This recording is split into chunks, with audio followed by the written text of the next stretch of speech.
Thank you, Chris, for that introduction. Courtney and I are really excited to be here. And as he mentioned, we are Wellness and Advocacy Solutions MD. And just a little bit of background about that before we get started. We currently have a wide scope of practice. On a micro level, we guide select individual clients through the surgical process. And on a broader level, as Chris mentioned, I'm the medical director of a pre-optimization, pre-anesthesia clinic. And we really aim to create a standard and evidence-based process for corporate entities to develop a similar process for themselves. So those are kind of the directions we've been going with our company. Courtney and I are really grateful to be here. It's our first time at this experience, and we're really grateful to be here with you, not only giving you what we feel is important information, but learning from you all as well. We kind of want to start with a couple of questions and just poll the audience a little bit. And so the first question would be, raise your hand. I expect a lot of you to do this. If you've had surgery, or your family member has had surgery, or someone in your life has had surgery, right? So we're all pretty familiar with surgery, the surgical process. Raise your hand if not as an advocate, but as an individual, you have been involved in helping guide someone else through that process. Oh, that's good too. That's great. So now this one will be a lot of hands as well, I'm sure. Raise your hand if you, as an advocate, have been involved in guiding a patient through the surgical process. So good. Lots of experience out here, which is awesome. We expect some great questions at the end then. And lastly, this is a question a little bit unrelated, but raise your hand if you feel like surgical patients often or always undergo a preoperative workup or exam prior to going to surgery. There you go. They should. And we'll address this more later, obviously. It's a big portion of our talk. But we wanted to, let me see here. Let me do this. Oh, okay. So we kind of wanted to start out by talking to some of the background information, not only with surgical health literacy, but health literacy overall. And we all know this because you're all advocates, but health literacy is a problem in America. Approximately 90 million Americans are health illiterate, and we know that the definition of that is the limited ability to understand and then act on that health information. Interestingly, for the surgical population, they find that actually 1/3 of those patients or those clients will be health illiterate. So we're already dealing with the population that may not understand, and now you're entering a situation that is lots of information and lots of information to get through in one time period. So what is so unique about surgery, and why do Courtney and I feel like this is an important topic to discuss? There are so many decisions to make in surgery. You've had surgery, you've guided patients through surgery, so you understand that the decision process begins when you decide to have surgery and doesn't really end until you've had your post-op visit or beyond. And between there's so many very complex decisions in a very short period of time. So we feel this is a unique opportunity for a health advocate. Patients are scared, they're vulnerable, they're anxious. We see this all the time in anesthesia. When we visit with them, they're always scared and anxious. They're looking for someone to trust, and they can get overwhelmed very easily. And so we felt, from our standpoint and our view and experience as anesthesiologists, that there's a natural collaboration that should happen between a client or a patient undergoing surgery and a private or independent health advocate. We felt it was a very natural connection where someone could be very in-depthly and just a real person to be by their side during this time period. And we'd like to cultivate that relationship with you all today. I also wanted to point out that additionally, there have been studies that emerged that really point out the benefits of inadequate, or the benefits of understanding your surgical procedure and understanding what you're going through. The patients who have inadequate understanding actually have poorer outcomes, which is not totally unexpected, right? But the data is pretty revealing. There's more infections, there's increased complications, there's longer hospitalizations, experience postoperative infections, and have an increased risk of emergency care, such as postoperatively going back to the emergency room, and higher morbidity and mortality. And obviously, these are the things we want to avoid in anesthesia. And I think perioperatively, there's great evidence for all of that we're going to talk about today. And so we're excited to share that with you. I want to share a little video, hopefully. Oh, I don't know if I can. I'm not sure.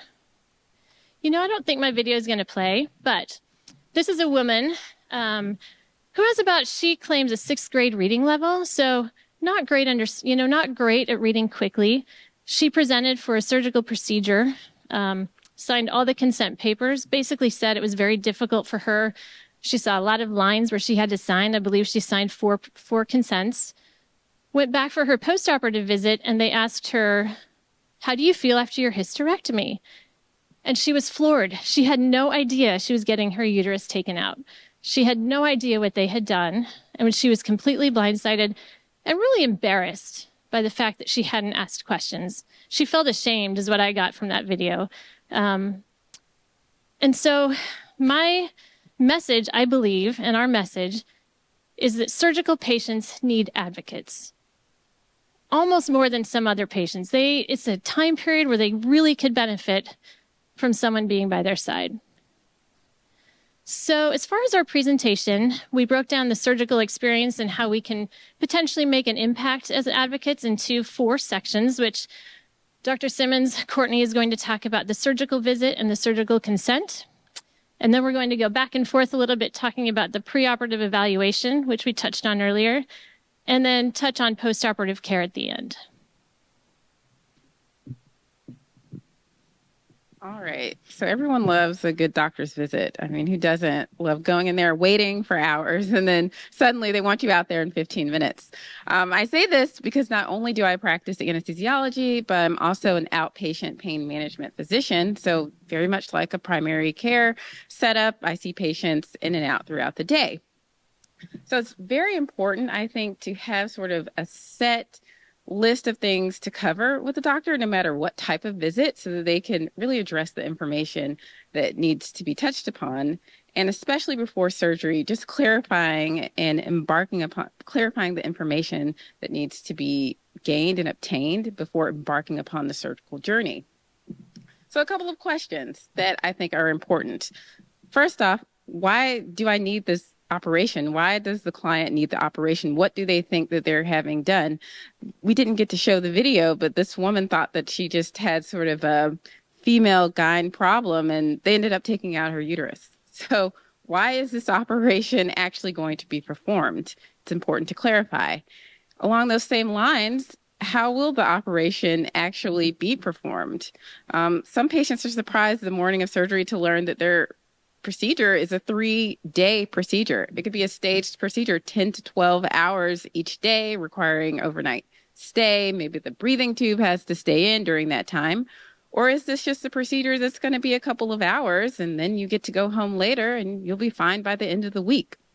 That's important to know. But along those same lines, are there additional treatment options? Does it have to be a surgery? Does a surgery need to happen?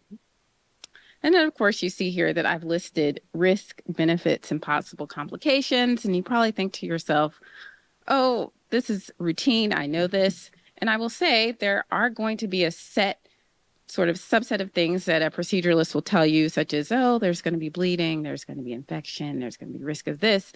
But no, I want to know more than that. It's important to know, okay, for the individual client's health profile, what are the risks of this procedure? If they're a smoker, can I expect something different? Can they expect that their outcomes are going to be different? If they take a certain type of medication, is there something that you see in terms of complications as it relates to this procedure? So important to ask. And then we have the more touchy area, which is the surgeon's credibility, right? Nobody wants to offend the doctor. They're so great there. We don't want them to, no. Yes, we've got to ask these key questions. What is the credibility of the surgeon? Have they done these procedures before? How many of these procedures have they done in the past? How have their patients done after actually having these procedures? These are the things to ask. Then, is the doctor actually board certified? That's a question to ask. And specifically, I would want to know, are they trained to do this procedure? I've recently actually relocated from Boston to Florida, and I'm sure if you watch the news, you hear all kinds of things about Florida. And right now, we're a hotbed for plastic surgeries. And unfortunately, there's been a recent incident where there was a young lady undergoing a plastic surgery procedure and she expired. But then further investigation showed that the surgeon was an OBGYN who actually was not trained to do plastic surgeries. However, she's board certified. So if you don't ask the right questions, you might not come upon the information that is most helpful. Along those same lines, surgical facility, is it an accredited surgical facility? Are they properly staffed? These are things you might say, oh, I don't want to ask this. I want to assume that everything's okay. But my mother-in-law actually lives in a very small town outside of Pennsylvania, and she was scheduled to have a dental procedure, and there was a leak in the dental office. And so she found out that they actually wanted to perform the procedure in the meeting room of a Ramada Inn. Right, exactly. I was floored when I learned this. And she did send me a quick text, like, you don't think this is right, right? I was like, no, let's not do that. But we want to know, like, where are we actually doing? If this is outside of a major hospital, like, where is this happening? More along the administrative standpoint, what is the cost of this? Is there proper insurance coverage? You're going to encounter doctors who are going to say, oh, I don't know, I don't deal with this. But there's going to be someone in the office, someone who has an idea whether or not this is actually gaining good coverage on the whole from the insurance providers. So that's something to know. And then, of course, most interesting for us would be your anesthesia options. I have to say that there is a wide breadth of options in terms of what type of anesthesia. There's not sort of one cookie cutter, this type of anesthesia fits all. So you want to ask the surgeon what type of anesthesia is usually used for this particular procedure. And along those lines, do I need a lot of anesthesia, or can I actually be awake, or can the client be awake for this procedure? Or is there a possibility that there can be some sort of nerve block that can help so that in the post-operative and recovery time, and the client won't have as much pain? These are questions, and if they haven't thought about it, then maybe we can get them to think about it so that these are things that can be put into place because they are actually options.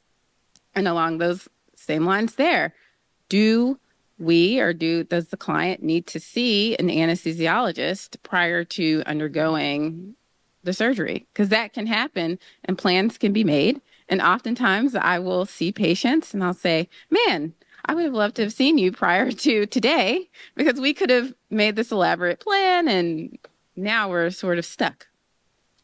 And then then we go into sort of the recovery period, and we're going to discuss this in more detail a little bit towards the end of the presentation. But how long do we expect this recovery period to be? I do spine surgeries sort of in the anesthesia realm. I do anesthesia for them, and sometimes I'll hear the surgeon say, oh yeah, she's going to be like 6 months before she can move around, and I'm wondering to myself, does the patient know that you were not expecting that she was going to do well from this type of procedure? Was this discussed? I wasn't there, but certainly this would be something that you want to make sure that is covered.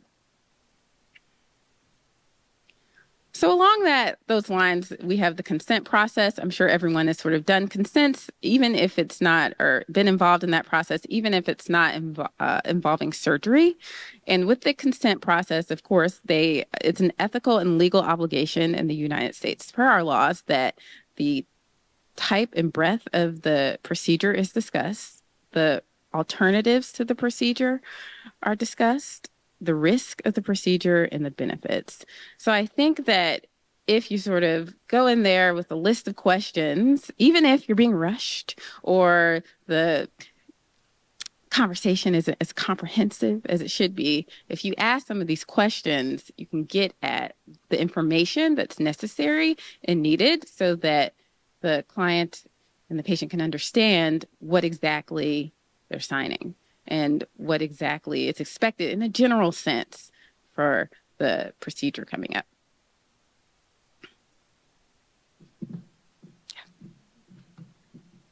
So next we want to dive into what I alluded to earlier, which is the perioperative workup and exam. And we all sort of agreed as a group that patients should have this done prior to surgery. It's probably the first question to ask if you're dealing with a surgical patient. Did you have a preoperative workup, exam, and optimization visit? If not, obviously that would be the first place to go. The goal of these preoperative workups is to optimize medical conditions. And again, it's evidence-based, so we know what to look for. We know what to work up a patient for and how to optimize them to affect their postoperative morbidity and mortality. And second is to assess the risk of a particular patient's risk factors of their own, as well as the surgical risk factors, so that we all know going in, including the patient, the client, the advocate, what the risk for that patient, that particular patient is. We probably all have very different risks. And if we're all going to the same surgery, our risk scores will all be very different based on our medical comorbidities. So the visit for us, the pre-anesthesia clinic that I run, is run by me, and we have providers who see the patient. We do a history and a physical. We draw labs if necessary. Again, all evidence-based. We send for tests if needed, and we consult specialists if needed as well. Often you'll see these performed by a primary care provider, which is more common, and they should be doing the same thing, really looking to optimize and risk stratify their patients. And because we know so well from literature, we can confidently say that these visits do decrease morbidity and mortality if optimized correctly. They do decrease infections, they increase complications, success rates of surgery are higher. And overall, I really feel, I don't know if this is data or not, but I really feel like patient satisfaction and even surgeon satisfaction is much greater after a really good preoperative visit. So we'd like to take a minute to break down some of the key medical systems. Obviously, we realize that we're all not in healthcare, but we feel like these are touch points that we can all make, little tidbits or low-hanging fruit that is evidence-based that we can touch upon with our clients or with their providers that really will affect their perioperative outcomes. And so we're hoping we can provide you with that and we'll help kind of guide you. We're going to go back and forth talking about the different medical systems. We're going to start with cardiovascular and we'll let Courtney start with that. Yeah, so you would like to think, you're probably thinking to yourself, oh, why would we talk about the individual systems? Because it's just routine that these are going to be covered by the doctor and the surgeon prior to the day of surgery. Well, I'm here to tell you that that's not always the case. I will be there at 7 o'clock in the morning for a first start case, and the person just told me that they had a heart attack 2 weeks ago. And I'm like, oh, that's wonderful to hear. Did anyone investigate this prior to us being here for this lengthy surgery that you're supposed to have today? So here are a few key things I think that we should focus on, or we should ask about, or we should point out as it relates to the heart. And so what I'll say about the heart is that it's our most important organ and it's the most stressed during surgery. So there's a subset of people actually walking around that have dangerous but modifiable risk factors that could lead to death and morbidity during surgery. So why not sort of find out what these things are before the day of the procedure? In particular, is there a history of a heart attack? Does the doctor know that the patient has had a heart attack? When was the heart attack? What happened with the heart attack? Those are important things to know. Then, congestive heart failure. Is there swelling in the lower extremities? Has the patient had trouble breathing? Has this all happened over the course of the last 2 weeks, 2 months, 2 years? Has anyone ever addressed it? I see that quite commonly. Then, is the blood flowing properly through the valves of the heart? Have there been episodes where the client will say, yeah, I fainted the other day and fell down the stairs, and that could be related to the heart. I hear that story particularly a lot. I'm sure some of you have heard that type of thing. Oh, yeah, I keep fainting. Well, why is that? Is that related to the valves of the heart?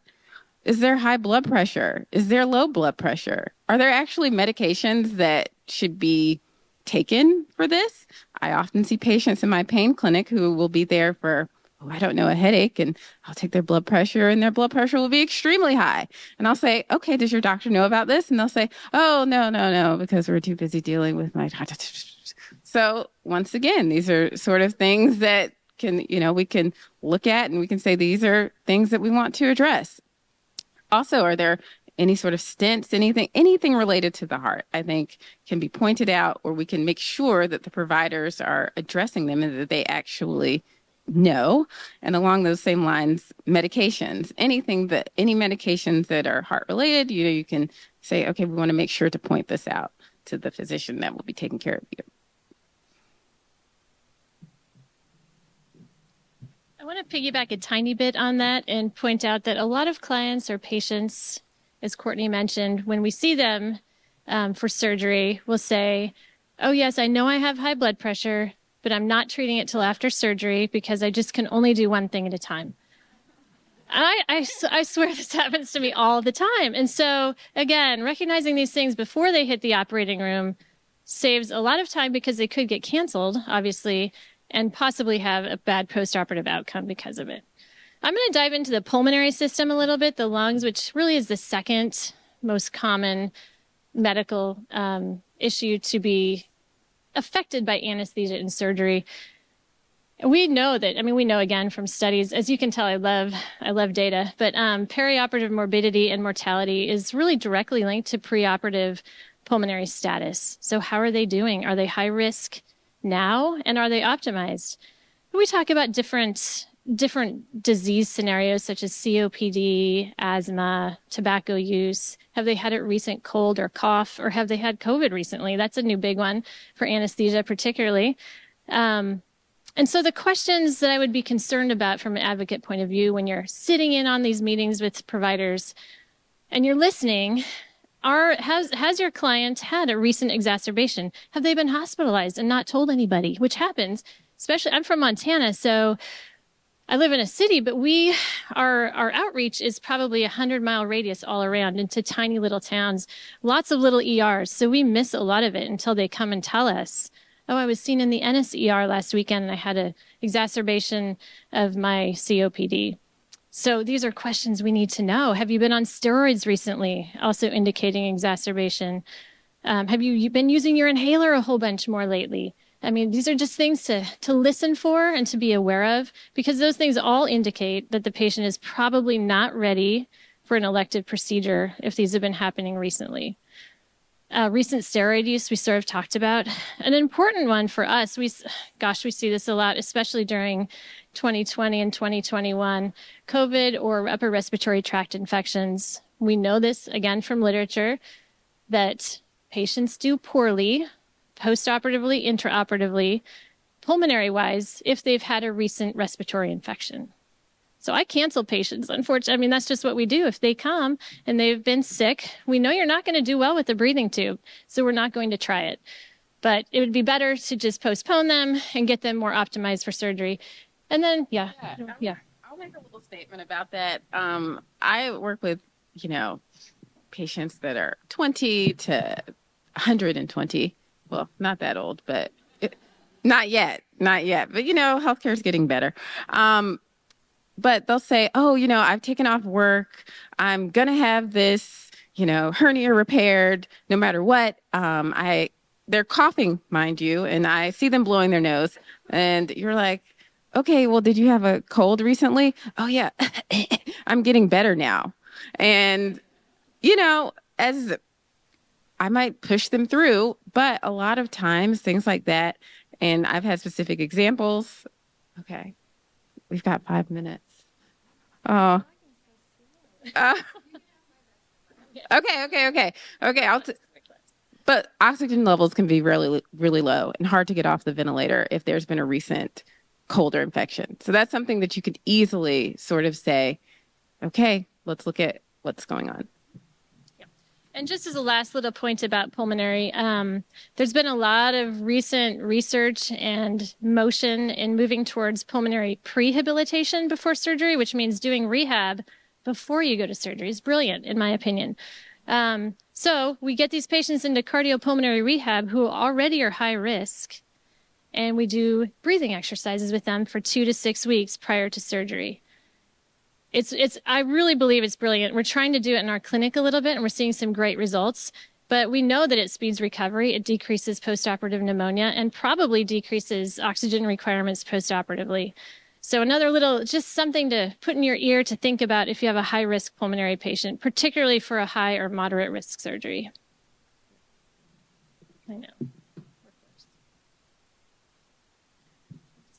So all of this is extremely interesting to me and to Amy, but I know that time is sort of winding up. We want to make sure to give you time to ask questions. So what I'll say about the endocrine system is all of these disease systems, diabetes, thyroid issues, steroid use, this affects your organ's ability to function. So just sort of knowing whether these disease states are being addressed is important. And one tidbit, if I had to pick something out of what I was going to say about this slide, is that if you have a client or if you yourself has diabetes, you should probably be the first surgery of the day. This is very important. I can't tell you how many people I see who have waited till 5 o'clock in the day for their surgery, and you can't eat before the surgery and everything is out of whack. So that's something that is easy to do, and most people don't, is to have yourself scheduled or the client scheduled for the first surgery of the day. Quickly touch on anemia, which, lacking red blood cells that then therefore cannot deliver oxygen to tissues. Big deal for anesthesia and surgery, actually.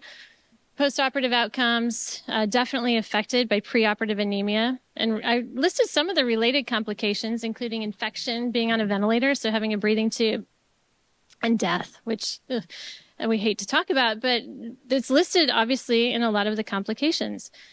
And just getting a transfusion itself has risk to it. So we really try to avoid that. So questions to ask, is my client anemic? And if they are, is it being addressed? Very similarly, is it being addressed? And next would be just infection. Is there any infection in the body? And if it's not related to the actual surgery that is being performed, is it being treated? And as a rule of thumb, we like to have treatment completed within 2 weeks prior to the procedure. And so that's important to sort of know and sort of have a time course in mind of, are antibiotics being taken? Are they being taken appropriately? And is this being communicated to the surgical and anesthesia team? I know we're running low on time, but I have a strong affinity to talk about OSA, or obstructive sleep apnea. It's one of the things in perioperative medicine that is missed a lot and easy to diagnose and easy to treat. And so I'm going to leave it pretty simple to say, ask your client or their provider if they are screening for sleep apnea, and if so, will they be treated and have a sleep study prior to surgery? I mean, again, if there's one thing I would do on this whole slide, and many of my slides, this is one of the big ones, especially, again, for the higher risk surgery.